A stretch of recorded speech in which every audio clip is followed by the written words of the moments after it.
it gets harder and harder, and no matter how many times you do it or how used to you leaving you think they are, it's not, it's hard. I'd been chasing something for 10 years. You definitely have different priorities in your life. I'm walking out the door, about to cry, and I just can't handle this.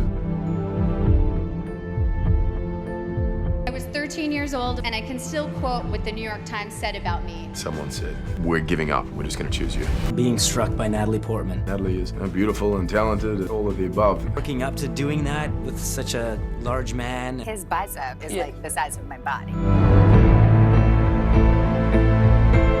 It got more and more chaotic. My daughter looks at me and she's like, "But you just got back. You don't want to drop the ball." There's been 10 years of my life. It was a real sort of strange moment of like, oh, wow, what now?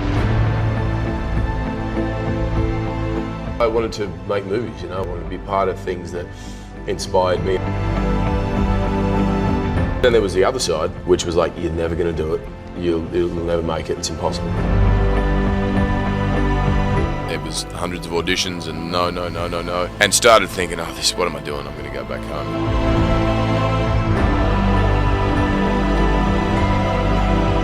My first audition, I blew it. My little brother got a call back and he got down to the last like 4 or 5 people, and then he didn't get it, and then I got another shot. And that second audition was a lot different than my first one, you know. I came in kind of there with a little motivation and maybe frustration that my little brother had gotten further than me. Someone said, "We're giving up, we're just going to choose you."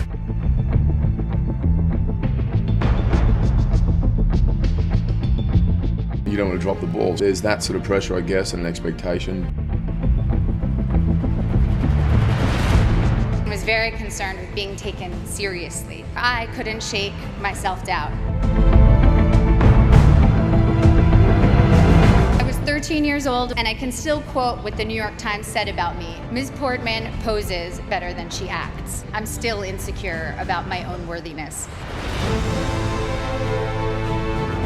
He really has worked hard to create this character, and he's really, really talented. He's amazing, and it's really fun to watch him work, especially knowing this is sort of one of his first big things. Working with her was a dream.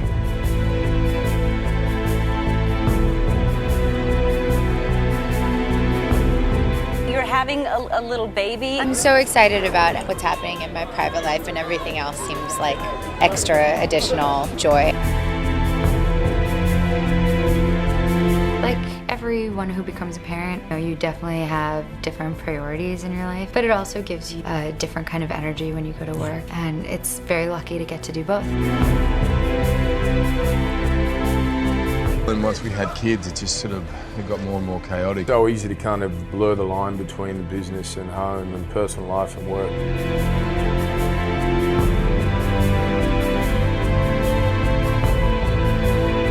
One of my boys thinks I'm a hero and says, "Did you fight the monsters at work today?" and thinks that's what I do from 9 to 5. As I'm walking out the door, the kids start to get sad and they're about to cry, and I'm like, "What do you want? Anything you want," you know, because I just can't handle the tears. Yeah. And my daughter looks at me and she's like, "But you just got back, and no matter how many times you do it or how used to you leaving you think they are, it's not, it's hard. I have to remind myself today, you are here for a reason. I love what I do. That was not only an acceptable reason, it was the best reason. My family was very separate from the film world and not involved in like the business side of things for me at all. The true core of my meaning I had already established, and I needed it to be independent of people's reactions to me. The only thing you can be the best at is developing your own self.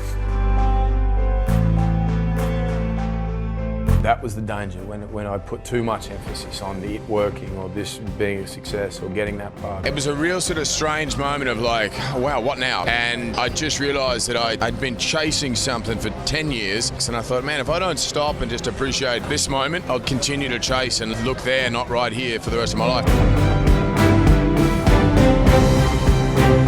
Getting more and more choosy and picky with the kind of work I'm doing, and my wife and I, we have to think about where do the kids go to school and how does that work.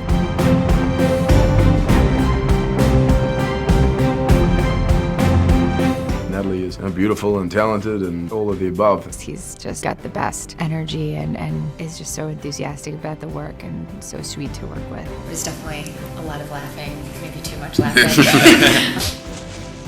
Where were we? Okay. I just sort of enjoying being home as much as possible at the moment. Yeah. I'm telling you, his superpower is parenting.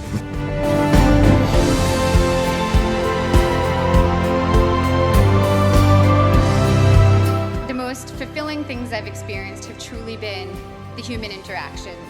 My dream would be for them to talk about me as a parent one day and go, he was always there, he played with us, he was present, he listened, he paid attention. You've got to enjoy the process. If you focus too much on sort of what's the result of it all, you know, you're not right in the middle of it, but in the moment of it all. Grab the good people around you, don't let them go.